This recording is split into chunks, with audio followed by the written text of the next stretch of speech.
الحمد للہ رب العالمین والعاقبۃ للمتقین والصلاة والسلام علی سید الانبیاء والمرسلین محمد وآلہ وصحبہ اجمعین ومن تبعہم بإحسان الی یوم الدین۔ قال اللہ تبارک وتعالی فی القرآن المجید اعوذ باللہ من الشیطان الرجیم بسم اللہ الرحمن الرحیم یا ایہا الذین آمنوا اذا نودی للصلاة من یوم الجمعہ فاسعوا الى ذکر اللہ وذروا البیع وقال النبی صلی اللہ تبارک وتعالی علیہ وسلم سید الایام یوم الجمعہ وقال النبی صلی اللہ تعالی علیہ وسلم اذا اتى احدکم الجمعہ فلیغتسل وقال النبی صلی اللہ تعالی علیہ وسلم اربع من سنن الانبیاء الحیاء والتعطر والسواک والنکاح او کما قال علیہ الصلاۃ والسلام۔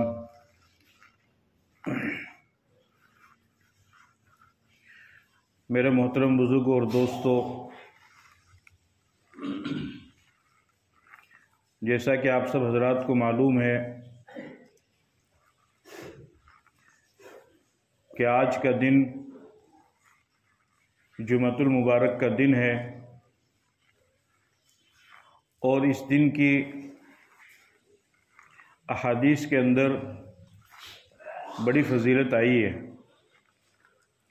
ویسے تو تمام کے تمام دن، تمام ایام، دن اور رات، مہینے، سال، یہ تمام کی تمام چیزیں اللہ رب العزت نے پیدا فرمائی ہیں اور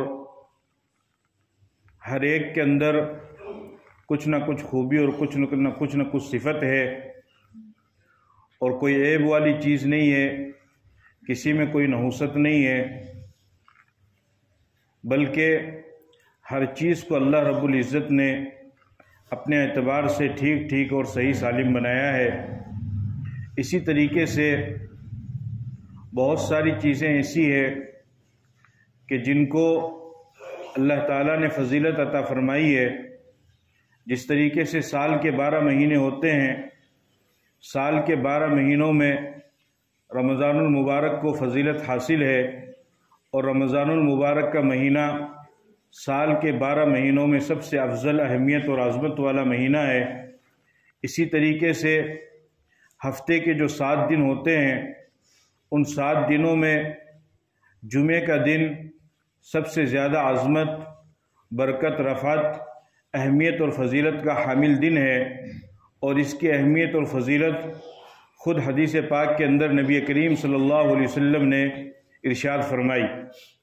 اور جمعے کے دن کی فضیلت کا اندازہ اس بات سے بھی لگایا جا سکتا ہے کہ قرآن کریم کے اندر اللہ رب العزت نے جمعے کے دن کے نام سے باقاعدہ ایک سورت نازل فرمائی ہے۔ حالانکہ سنیچر، اتوار، سوموار، منگل، بدھ، جمعرات یہ تمام کے تمام دن ہیں، لیکن ہفتے کے ان باقی دنوں میں سے کسی بھی دن کے نام سے کوئی سورت قرآن کریم کے اندر نازل نہیں ہوئی، لیکن جمعۃ المبارک کے نام سے قرآن کریم کے 28ویں پارے میں اللہ تعالیٰ نے باقاعدہ 2 رکوع کی ایک سورت نازل فرمائی ہے۔ اس سے اندازہ لگایا جا سکتا ہے کہ جمعے کے دن کی کتنی بڑی اہمیت اور فضیلت ہے کہ اللہ رب العزت نے اس دن کے نام سے اپنے پاک کلام کے اندر سورت نازل فرمائی۔ اسی طریقے سے حدیث پاک کے اندر اس کی بے شمار فضیلتیں ہیں۔ نبی اکرم صلی اللہ علیہ وسلم نے ارشاد فرمایا سید الایام یوم الجمعہ، فرمایا کہ تمام دنوں کا سردار وہ جمعے کا دن ہے، اور اس کی وجہ یہ ہے کہ اس میں بہت ساری باتیں ایسی ہوئی ہیں کہ جو انتہائی عجیب باتیں ہیں۔ چنانچہ حدیث پاک کے اندر آتا ہے کہ جمعے ہی کے دن اللہ رب العزت نے حضرت آدم علیہ السلام کو پیدا فرمایا اور جمعے ہی کے دن اللہ تعالیٰ نے ان کو وفات دی۔ جمعے ہی کے دن قیامت قائم بھی ہوگی۔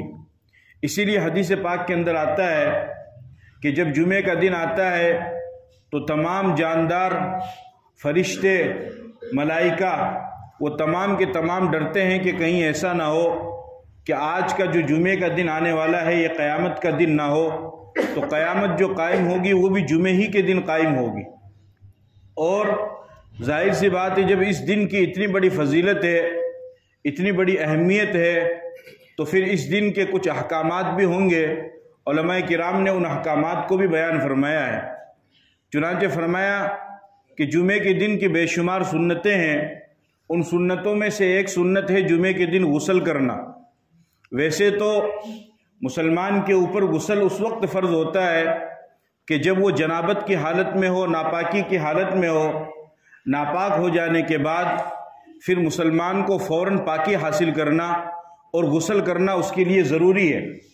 لیکن جمعے کے دن کی خاص فضیلت کی وجہ سے چاہے کوئی مسلمان ناپاک ہو یا نہ ہو، اس سے کوئی غرض نہیں ہے، لیکن اگر جمعہ آپ کی زندگی کے اندر آیا ہے اور جمعے کا دن آپ کو حاصل ہوا ہے تو جمعے کے دن کی وجہ سے غسل کرنا یہ ایک الگ سنت ہے۔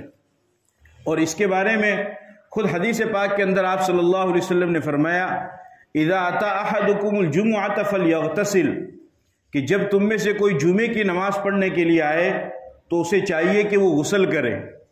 تو غسل کرنا جمعے کے دن یہ بھی مسنون ہے، تو اگر انسان کو غسل کی حاجت ہو تب تو خیر غسل کرنا ہی ہے، لیکن اگر اسے غسل کی حاجت نہ ہو، اس کے باوجود بھی جمعے کے دن کی فضیلت حاصل کرنے کے لیے اگر کوئی شخص غسل کرتا ہے تو یہ حدیث پر عمل کرنے والا اور سنت پر عمل کرنے والا ہے اور ثواب کا مستحق ہے۔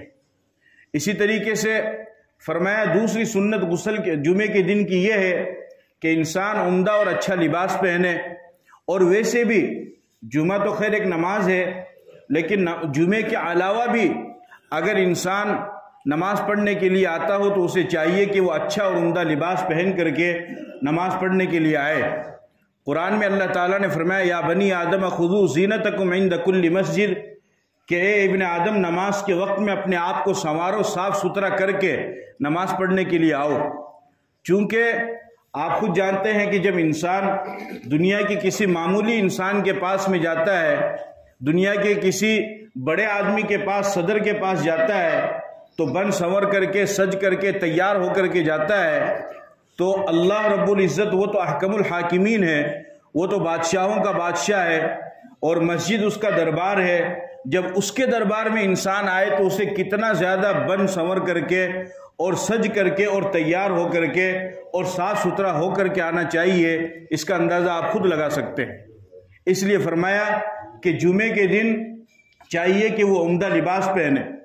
تیسری سنت فرمائی کہ جمعے کے دن کی ایک تیسری سنت ہے خوشبو لگانا، عطر لگانا، کہ جس سے انسان خود بھی خوشبودار ہو اور اس کے اڑوس پڑوس میں بیٹھنے والے بھی اس خوشبو کو محسوس کریں۔ خوشبو کا، عطر کا اندازہ آپ اس بات سے لگا سکتے ہیں کہ ہمارے نبی پاک صلی اللہ علیہ وسلم کے جسم عطر سے بہت ہی بہترین خوشبو آیا کرتی تھی۔ حضرت انس رضی اللہ تعالیٰ عنہ فرماتے ہیں کہ آپ کے جسم عطر سے جو خوشبو آتی تھی، میرے مشک اور زعفران میں اور عنبر میں بھی ویسی خوشبو نہیں سونگھی ہے جیسی خوشبو آپ کے بدن مبارک سے آتی تھی۔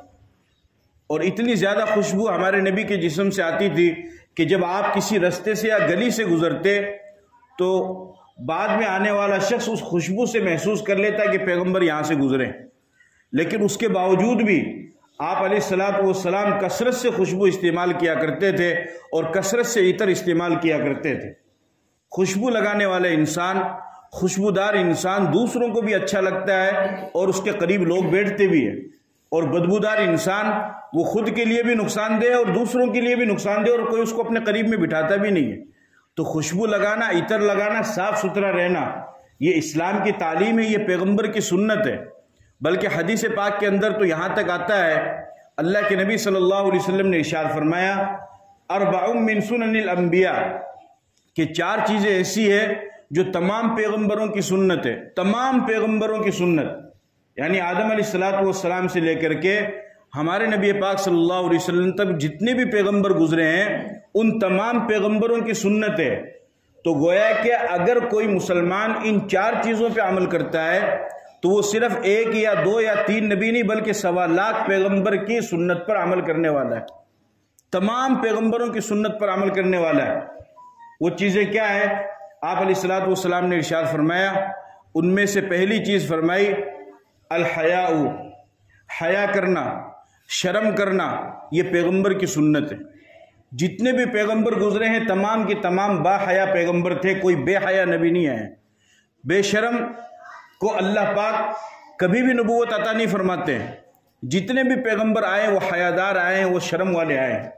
اور انسان کو گناہ سے روکنے والی چیز دو ہے، ایک تو اللہ کا خوف ہے اور دوسرا شرم اور حیا ہے۔ تو اللہ کا خوف تو آ بھی جاتا ہے مسلمان کے دل میں اور اکثر آتا بھی ہے، ایسی کوئی بات نہیں ہے، لیکن بہت سی دفعہ ایسا ہوتا ہے کہ گناہوں کے زیادہ ہونے کی وجہ سے دل پر زنگ لگ جاتا ہے، تو وہ جو اللہ کا خوف ہونا چاہیے انسان کے دل میں وہ بعض دفعہ نہیں رہ پاتا ہے، تو شرم، حیا وہ بیچ میں آڑے بن جاتے اور انسان گناہ سے رک جاتا ہے۔ کہ ایک انسان غلط کام کرنا چاہ رہا ہے، ایک نوجوان غلط کام کرنا چاہ رہا ہے، اس کو کوئی دیکھنے والا نہیں ہے اور وہ چاہے تو کر لے، اس کو اللہ کا بھی خوف نہیں ہے، لیکن پھر اس کے ذہن میں یہ بات آتی ہے کہ یار اگر میں یہ کام کر لوں گا تو میری برادری کی بدنامی ہو جائے گی، میرے خاندان کی بدنامی ہو جائے گی، میرے ماں باپ کی بدنامی ہو جائے گی، میرے قبیلے کی بدنامی ہو جائے گی اور میرے محلے کی بدنامی ہو جائے گی۔ تو یہ جو شرم نے بیچ میں آ کر کے اس کی رکاوٹ ڈال دی ہے، تو اس شرم کی وجہ سے انسان گناہوں سے رک جاتا ہے۔ اسی لیے آپ علیہ الصلوۃ والسلام نے فرمایا الحیاء شعبۃ من الایمان، حیا اور شرم یہ ایمان کی ایک بہت بڑی شاخ ہے۔ جس انسان میں شرم نہیں اس انسان میں اور جانور میں کوئی فرق نہیں ہے، اور جس انسان میں شرم ہوگی تو وہ انسانیت پر قائم رہے گا، وہ برائی سے اور گناہوں سے بچے گا۔ تو آپ علیہ الصلوۃ والسلام نے فرمایا کہ جتنے بھی پیغمبر دنیا میں گزرے ہیں سب کے سب با حیا تھے، سب میں شرم تھی، سب حیادار تھے، سب نظریں جھکانے والے تھے۔ دوسرا آپ علیہ الصلوۃ والسلام نے فرمایا السواک، مسواک کرنا یہ تمام پیغمبروں کی سنت ہے، تمام پیغمبروں نے مسواک کی ہے۔ مسواک کی بہت بڑی فضیلت حدیث کے اندر آئی ہے، بلکہ آپ علیہ الصلوۃ والسلام نے یہاں تک فرمایا لولا ان اشق علی امتی لامرتهم بالسواک عند کل صلاۃ۔ آپ علیہ السلام نے فرمایا کہ اگر مجھے میری امت پر تکلیف کا ڈر نہ ہوتا تو میں انہیں حکم دیتا کہ تم ہر نماز کے لیے مسواک کرو۔ ابھی تو سنت ہی ہے لیکن میں فرض کر دیتا کیونکہ اس کی فضیلت اتنی زیادہ ہے، لیکن چونکہ پریشانی ہے، اب جب فرض ہو جائے گی تو فرض چھوٹے گا تو پھر وضو نہیں، اور وضو نہیں تو پھر نماز بھی نہیں، تو پریشانی ہے۔ تو آپ نے فرمایا کہ فرض تو نہیں کر رہا ہوں میں، اس کا حکم تو نہیں دے رہا ہوں، لیکن بہرحال سنت ضرور ہے۔ تو جب انسان مسواک کرتا ہے تو گویا کہ یہ تمام پیغمبروں کی سنت پر عمل کر رہا ہے۔ تیسرا آپ علیہ الصلوۃ والسلام نے فرمایا النکاح، نکاح کرنا، یہ بھی تمام نبیوں کی سنت ہے، جتنے پیغمبر دنیا میں آئے ہیں، چونکہ آگے نسل چلانے کا ذریعہ نکاح ہے، اس کے علاوہ دوسرا کوئی رستہ نہیں ہے، تو نسل اسی وقت بڑھے گی، آل و اولاد اسی وقت بڑھے گی جب انسان جائز طریقے سے نکاح کر کے اپنی خواہش پوری کرے گا۔ تو جتنے پیغمبر دنیا میں گزرے ہیں وہ تمام کے تمام انہوں نے نکاح کیا، خود ہمارے نبی نے بھی نکاح کیا۔ تو آج اگر کوئی انسان نکاح نہیں کرتا ہے اور لمبی تسبیح پھیرتا ہے، لمبی داڑھی رکھ لیتا ہے اور کہتا ہے صاحب مجھے تو اس سے کوئی مطلب نہیں ہے، آپ ٹھیک ہے لمبی تسبیح لمبی عبادت کی وجہ سے بزرگ بن سکتے ہیں، لیکن آپ نبی کی سنت پہ عمل نہیں کر رہے ہیں، کیونکہ سنت تو نکاح کرنا ہے، نکاح سے بچنا نہیں ہے۔ خواہش جو انسان میں اللہ تعالیٰ نے رکھی ہے اس کو جائز طریقے سے پورا کرنا۔ تو آپ علیہ الصلوۃ والسلام نے فرمایا کہ تیسری سنت جو تمام پیغمبروں کی ہے وہ ہے نکاح کرنا۔ اور رہبانیت تو ہمارے ہاں دین اسلام میں ہے ہی نہیں، لا رہبانیت فی الاسلام، آپ نے فرمایا کہ اسلام میں کوئی رہبانیت نہیں ہے۔ رہبانیت پہلے تھی پچھلی امتوں میں۔ رہبانیت کا مطلب جانتے ہیں؟ رہبانیت کا مطلب ہوتا ہے کہ اپنے گھر بار کو، بال بچوں کو، سب کو چھوڑ کر کے جنگل میں چلے جانا اور بس اللہ اللہ کرنا۔ اب وہ سال رہے، 2 سال رہے، 500 سال رہے، 1000، ان کی تو عمر بھی لمبی تھی، وہ وہیں پڑے ہوئے ہیں جنگل میں، کوئی پوچھنے والا نہیں، اس کی اجازت تھی۔ اسلام میں اس کی اجازت نہیں ہے۔ اسلام میں حکم ہے کہ اپنے گھر والوں کے ساتھ رہو، بیوی بچوں کے ساتھ رہو، اس کے ساتھ میں اللہ کو راضی کرو، عبادت کرو۔ ان کو چھوڑ کر کے آپ الگ کہیں جنگل میں جا کر کے تسبیح پھیرتے رہے، تسبیح کا ثواب تو مل جائے گا لیکن بچوں کو چھوڑنے کا گناہ بھی ملے گا۔ ان کو کون سنبھالے گا؟ ان کی پرورش کون کرے گا؟ ان کی ضروریات کو کون پورا کرے گا؟ تو اسلام میں اس کی اجازت نہیں کہ سب کو چھوڑ کر کے جنگل میں چلے جاؤ، نہیں، یہیں پر رہو، حالات کا مقابلہ کرو، بچوں کے ساتھ میں رہو، ان کی ضروریات پوری کرو، ماحول میں رہو، ماحول میں کوئی برائی ہے تو اس کو ختم کرو، اس کے ساتھ ساتھ میں اللہ کی عبادت کرو، یہ اسلام کا حکم، رہبانیت نہیں۔ اور چوتھی چیز جو آپ علیہ الصلوۃ والسلام نے فرمائی وہ فرمایا التعطر، عطر لگانا، خوشبو لگانا۔ یہ تمام پیغمبروں کی سنت ہے. جتنے پیغمبر دنیا میں گزرے ہیں تمام پیغمبروں نے خوشبو استعمال کی ہے. تو لہٰذا اگر کوئی مسلمان ان 4 سنتوں پہ عمل کرتا ہے تو وہ 1 یا 2 یا 3 نہیں بلکہ 1.25 لاکھ پیغمبروں کی سنت پہ عمل کرنے والا ہے. اور صرف یہ 4 چیزیں نہیں ہیں، ان کے علاوہ بھی بہت ساری چیزیں ہیں، لیکن ان 4 چیزوں کو چونکہ یہ اہم ہے تو اللہ کے نبی نے خاص طور سے ان کو الگ طریقے سے بیان فرمایا. اور اسی طریقے سے جمعے کے دن کا ایک جو خاص عمل ہے، میں تھوڑا تھوڑا آپ کو بتا رہا ہوں چونکہ وقت بھی نہیں ہے. ایک جو خاص عمل ہے جمعے کے دن کا وہ ہے سورہ کہف پڑھنا. سورہ کہف پڑھنے والا انسان دجال کے فتنے سے محفوظ رہے گا. جتنے بھی فتنے دنیا میں اب تک آئے ہیں اور آگے جتنے آئیں گے، آپ علیہ السلام نے فرمایا کہ ان میں سب سے بڑا فتنہ دجال کا ہوگا. سب سے بڑا فتنہ دجال کا، اور اتنا خطرناک ہوگا کہ مطلب اگر انسان اس کے سامنے جا کر کے کوئی یہ سمجھے گا میں بہت بڑا ایمان والا مومن ہوں، میں اس کا مقابلہ کروں گا، وہ بھی اس کی چپیٹ میں آ جائے گا اور لاکھوں کی تعداد میں لوگ اس کے ہاتھ پر یعنی کافر بن جائیں گے. تو بہت بڑا فتنہ ہے. آپ نے فرمایا جو سورہ کہف پڑھے گا تو اللہ رب العزت دجال کے فتنے سے اس کو محفوظ فرمائیں گے. اور اسی طریقے سے جب کوئی انسان جمعے کے دن سورہ کہف پڑھتا ہے تو اس کے گھر سے لے کر کے کعبے تک اس کے لیے اللہ تعالیٰ نور کا انتظام فرماتے ہیں. اور اسی طریقے سے جمعے کے دن کا ایک جو خاص عمل ہے وہ درود شریف پڑھنا، کثرت سے درود شریف پڑھنا.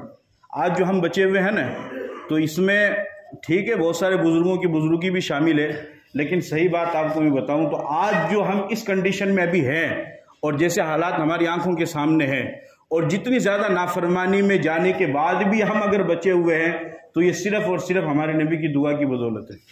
ورنہ تو گناہ یعنی جتنے ابھی ہیں نا بنی اسرائیل میں تو اتنے بھی نہیں تھے. اللہ نے صرف مچھلی کھانے سے ان کو منع کیا تھا. وَلَقَدْ عَلِمْتُمُ الَّذِينَ اعْتَدَوْا مِنْكُمْ فِي السَّبْتِ فَقُلْنَا لَهُمْ كُونُوا قِرَدَةً خَاسِئِينَ. سنیچر کے دن مچھلی زیادہ آتی تھی تو یہودیوں کے لیے سنیچر کا دن عظمت کا دن ہے، عیسائیوں کے لیے سنڈے اتوار کا دن اور مسلمانوں کے لیے جمعے کا دن. یہ بٹے ہوئے ہیں. تو اس دن مچھلی زیادہ آتی تھی سمندر میں. اللہ نے منع نہیں کیا، یہ کہا کہ سمندر کے دن سنیچر کے دن تمہیں نہیں پکڑنی ہے، اتوار کو پکڑ لینا. انہوں نے پکڑی بھی نہیں.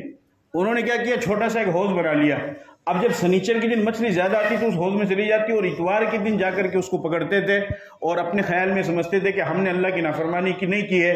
اس چھوٹے سے عمل کو بھی اللہ نے اتنا ناپسند کیا کہ ان کو اس چھوٹے سے عمل کی وجہ سے بندر اور خنزیر بنا دیا. تو جھوٹ بولنا تو مچھلی پکڑنے سے بڑا گناہ ہے، سود کھانا تو مچھلی پکڑنے سے بڑا گناہ ہے، شراب پینا تو مچھلی پکڑنے سے بڑا گناہ ہے، زنا کرنا تو مچھلی پکڑنے سے بڑا گناہ ہے، کسی کی زمین دبا لینا تو مچھلی پکڑنے سے بڑا گناہ ہے، کسی کے مکان پہ قبضہ کر لینا مچھلی پکڑنے سے بڑا گناہ ہے، کسی کے پیسے کھا جانا مچھلی پکڑنے سے بڑا گناہ ہے.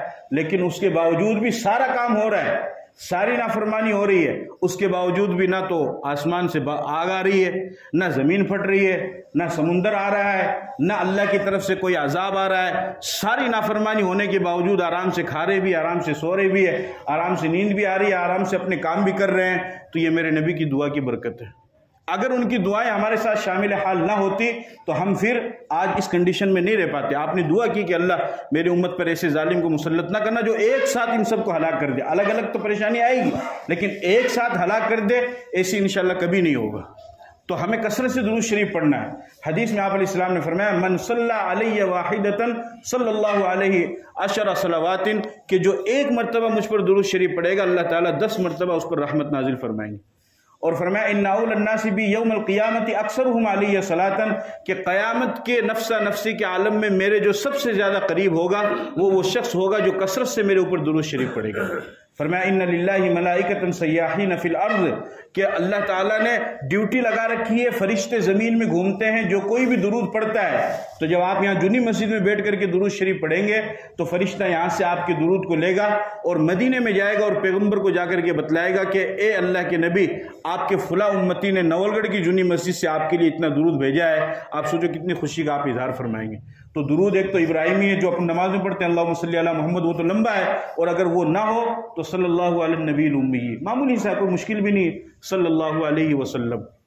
آپ بولو ایک مرتبہ صلی اللہ علیہ وسلم، بس 10 نیکی آپ کو مل گئی ہے، 10 گناہ آپ کے معاف ہو گئے ہیں۔ تو کوئی بڑی چیز نہیں ہے، چلتے پھرتے اٹھتے بیٹھتے نماز پڑھ کے آپ جائیں گے صلی اللہ علیہ وسلم صلی اللہ علیہ وسلم صلی اللہ علیہ وسلم، آپ کی ساری تکلیفیں بھی دور ہوں گی، برکتیں بھی آپ کو حاصل ہوگی، آپ کو خود کو بھی سکون ملے گا، آپ کے گھر میں بھی آرام ملے گا، اور انشاءاللہ آپ خود اس کا فائدہ محسوس کریں گے، اور اس سے سب سے بڑھ کر قیامت کے دن اللہ کے نبی کا قرب ہم کو حاصل ہوگا۔